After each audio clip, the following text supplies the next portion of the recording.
Hello, everyone. Welcome to another edition of the China in Africa podcast, a proud member of the Seneca podcast. My name is Obert Bore. I'm joined here by Ian Mwiinga, a Zambian expert in the natural resource and extractive sector, who is the national coordinator of EITI Extractive Transparency Initiative for Zambia. Welcome, Ian. Thanks, Obet, and pleasure to be here. So our conversation this afternoon with Ian, who is joining us from the beautiful city of Lusaka, is framed around the potential impacts of the U.S. Copper tariffs on copper that is mined and exported from Zambia. We know that Zambia is one of the biggest copper exporters in Africa.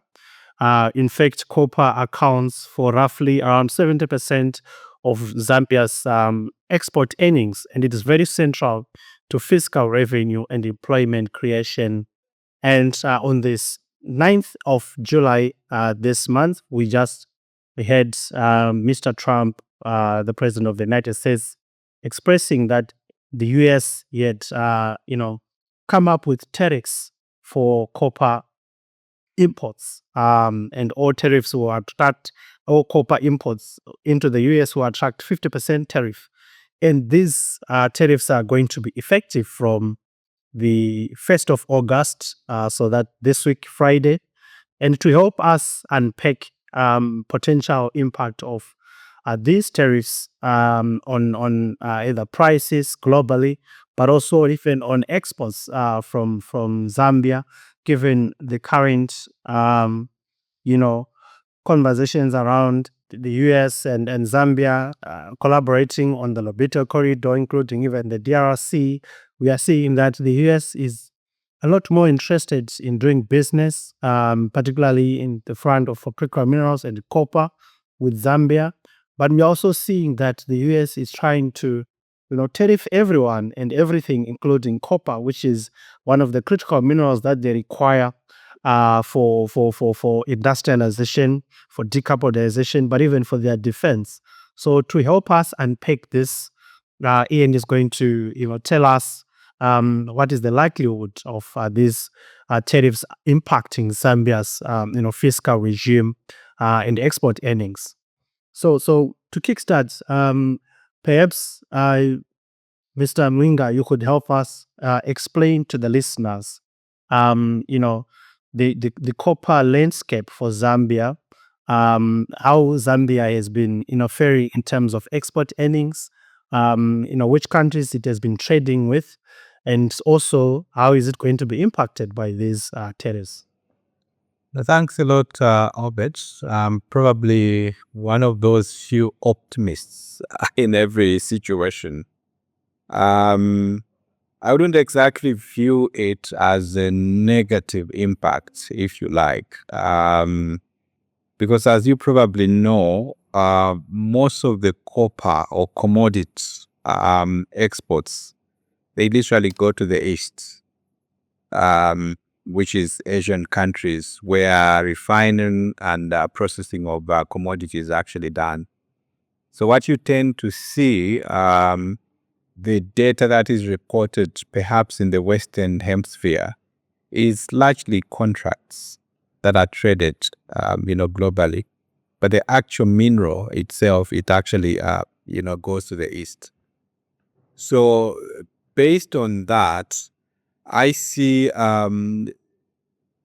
very little, if any at all, in terms of negative impact. Because as you know that the commodities or things that actually get into the US markets would be finished commodities, which we don't exactly export from here, albeit a few copper rods and cables. But also, I think, Obet, for me, this is an opportunity for countries like Zambia and other resource countries to begin to think about value addition. What we described earlier around the Lobito corridor speaks to a supply chain. from pit to port. But now, I think given the geopolitical dynamics, I think most African countries, including Zambia, they do have an opportunity to actually begin to have a conversation around value addition. Now, value additions and value chains affords a lot of opportunities. And I know that it's always tempting to always equate value addition to EV batteries. Perhaps that's just part of the story. Because if you look at copper as a mineral, it has limitless value chains that can flow from there. You have industrial value chains, you have medicinal value chains, and many other uses. So the short of it would be, for me, I think this provides a silver lining to actually, rethink the way we've been doing mining. I should mention as well that Zambia has been mining for over 100 years. And I think So we are at a level. you Sorry? You mentioned that a lot of Zambia's export of copper goes to the east, and I presume this is mostly China, and China is also one of the countries that is going to face these high tariffs. So if you are tracing the supply chain, do you see any impacts? Then linked to that, we talked about the Lobita corridor, which again is a channel or a corridor or trade route for purposes of moving minerals out of Zambia, DRC, using the Atlantic coast. Perhaps we want to understand, doesn't the tariff move by the US also signal lack of interest? We are talking about saying we want to do more business. At least they want to do more business. The assumption is through this Lobita corridor, but they're increasing. It's going to be much more difficult to actually, for US companies importing copper into the US using the Lobita corridor or any other. Well, I'll tell you that the Lobito corridor is technically not a new project. Remember that this is the Benguela rail that has been existent. Exactly. But of course, we do have a lot of corridors at the moment that are very active. We have the Tazara, which is your gateway to the Indian Ocean, which is very active. We do have road corridors. We do have, the port of Wavish Bay. We do have the port of Durban, Beira, Nakala corridor. So literally, I think for me, this presents an opportunity for resource countries to actually move the conversation away from supply chains into value chains. And I'll tell you that the consumption of mineral commodities within Africa is actually very low. And if you could explain the difference between the supply chains and value chains. So for our listeners. So your supply chains would look at maybe your rail, your roads from pit to port. Whereas your value chain, you look at what are the stages of adding value to the commodity that you mine. And I mentioned that, for copper, the highest level, if you like, that can be transformed by a mining company is up to cathode level, which is 99.9% pure.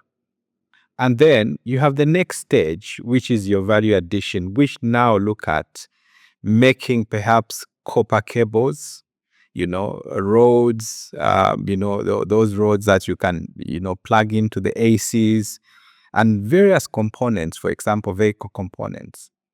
And that's another level. And I should mention here again, Obert, that the next level of value addition will require another set of companies.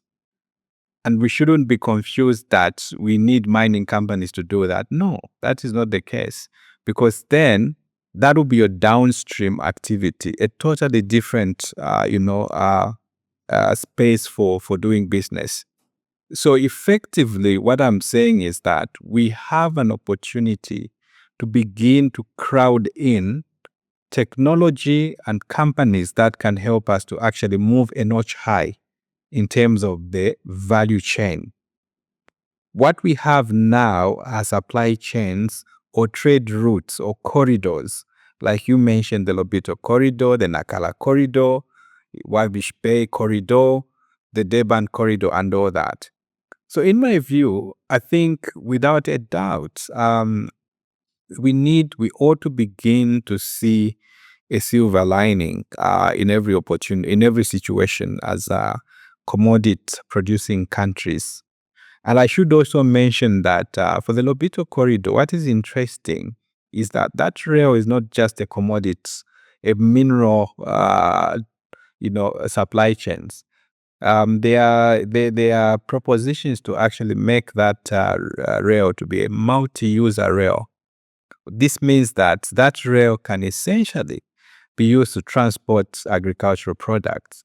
It can also be used, for example, to begin to trade, petroleum products between Angola and Zambia, and of course, many other countries that require that.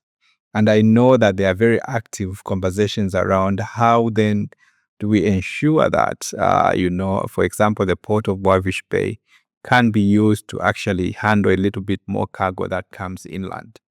So I suppose I'm really seeing an optimistic picture in this case, really to an extent where I think this provides an opportunity for countries to move, to the next notch, which is your value addition. And if I may again add, Obert, it is also useful actually to begin to think about these issues in a regional way, with a regional outlook. I would imagine that, for example, now, if you're talking about value addition, as I mentioned, we could be looking at regional value addition centers. Look at, for example, the issue of electronic waste. We could have a regional hub that processes electronic waste to recover the minerals that are in there. We could also have a regional scrap metal collection center where whatever scrap metal is actually, coming out of, whatever equipment is collected and reprocessed. For me, that will provide a lot of, sort of grit to the economies in the sub-region. But of course, to do that, we need, an equivalent level of investment in energy to be able to process these So, minerals and all that. yeah, you just touched on a topic that we have been talking about a lot with my colleagues, Jero and Eric, to say, can Africa really move up the value chain? And what are some of those requirements or prerequisites that we need? Of course, the question of regional value chain always comes up, but we see that a lot more countries have got a nationalistic outlook of view and want to prioritize, things over for national reasons, for national interest. So, from where you sit, do you see any countries within the region coming together to actually create those regional value chains? I think for a very long time, this conversation on creating regional value chains.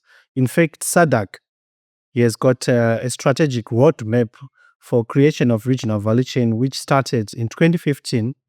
And today, this conversation is still happening about regional value chain, particularly around critical minerals. So I just want to get your take. What are some of the reasons why this is not happening? And perhaps how can we, move the needle and start to see some elements of regional value chains in the context of these critical minerals? Yes, I'll tell you that actually there is some evidence of that taking place. I'm sure you know about the MOU between Zambia and DRC on the EV battery, vehicle battery. So they are The ones supported by the US and the EU? Yeah, the MOE is between Zambia and DRC, but there are various players that are interested. It's not limited to a few. So that for me is a demonstration of, that sort of action. But then again, prior to that, if you look at the trade data between Zambia and DRC, most of the smelting and refining capacity for a very long time has been domiciled in Zambia. So all the minerals, most of the minerals that mined in DRC were effectively processed in Zambia. And then again, if you look at the power supply to DRC mines, we have one company in Zambia that supplies electricity to the mines in DRC. And I should mention also that a lot of effort has been done. Like in Zambia now, we do have open access lines in terms of electricity lines. To an extent now that we have seen companies importing, power from the Southern African power pool, using the ZESCO lines to power their industrial base. And I think these are some of the building blocks that one begins to see in terms of this regional cooperation. You know that, for example, we have an electricity deficit because of the drought that we've had. The Kariba is not producing as much electricity. So all the power that most of the power that we are using for our industrial base is actually imported. For me, that is another demonstration of a regional cooperation. Would you imagine what would have happened if we were not even trading with, along the lines of the Southern Power Pool? So it is going to take perhaps a little bit longer, but what is important in my view is the direction of travel. And I think there's a general awareness, a conscious awareness that this has to be done. So you talked about the Zambia DRC collaboration around building an EV kind of value chain. And one of the things we have heard is that there have been quite a number of delays in stumbling blocks around, the regulations for establishing special economic zones in this area. Of course, I think the progress will be a bit slow. But one of the things we've really been talking about is, would it not make sense for, of course, countries like Zimbabwe that also have lithium, which is a significant component for this EV battery, to also be part of those regional conversations. Of course, you need copper, cobalt, but you also need lithium. But you are seeing very few countries collaborating. Why not, in fact? And I'm sure, I think with time, a lot of other countries will come to the party. As you know, a project of this magnitude would obviously have teething problems, and it might take a little bit long. But for me, what is gratifying is that conceptually, there's a meeting of minds in terms of what needs to be done. Thank you. Now, coming to the issue of the tariffs, just to get it clear for our listeners, you see, do you see from where you sit, Zambia not being impacted heavily by these tariffs by the US because of the relationship with China, or at least that most of the copper from DRC is exported to China? And also related to that, if you are a company in China that is importing copper from Zambia, and you process that in China, and one of your biggest market is the US, and how does that play out if you're also exporting what you have processed from Zambia to the US? Well, for me, I think, as I indicated, is that this provides a very good opportunity for a country like Zambia that is a copper producing country. It also calls for us to maybe also utilize most of the copper also internally. You know for a fact that we export copper and we import finished goods. So maybe it is an opportunity for us to begin to actually create those factories here that can, produce the equipment that we need out of copper. But also, it's very difficult to tell at this point in time the major, if there will be any negative impact at all. As you know, our outfit is data driven, and we can only have a position in terms of the quantum of any impact, whether positive or negative, when that data is actually begins to flow. But as it stands now, I think the trade volumes and the values are actually still on the positive. And we've seen quite a lot of investment inflows into the country from both the East and the West. So I think the sentiments are still positive. Oh, that's very interesting because a lot of people, are thinking and also questioning, how African countries that are producing copper and possibly trading with the US likely to be affected, both Zambia and DRC in this case being the largest copper producers in the region. So I think it's clear in my mind that at least in the near foreseeable future that we are not likely to see huge impacts. But perhaps if you have any last words that you think our listeners should also take note of around this issue. Well, I think for me, what we need to do and the conversation that we need to have as a continent, as a sub-region, it should be around value addition. And I think also our population is now mature to begin to have a conversation that is data-driven. That really brings the evidence to the fore in terms of, using data to plan. But then also bearing in mind that, the copper mining or mining in general is a finite business. And whatever value and benefits that flow from the minerals should, in a way, catalyze the development and growth of other sectors.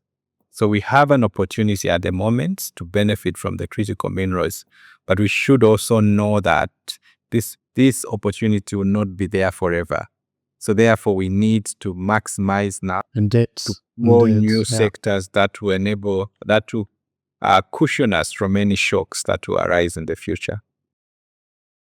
Precisely. Thank you so much, Ian, for helping us understand, potential impacts of the U.S. Tariffs on copper on countries like Zambia. So thanks a lot. I think this marks the end of our conversation. Thank you so much. You are welcome.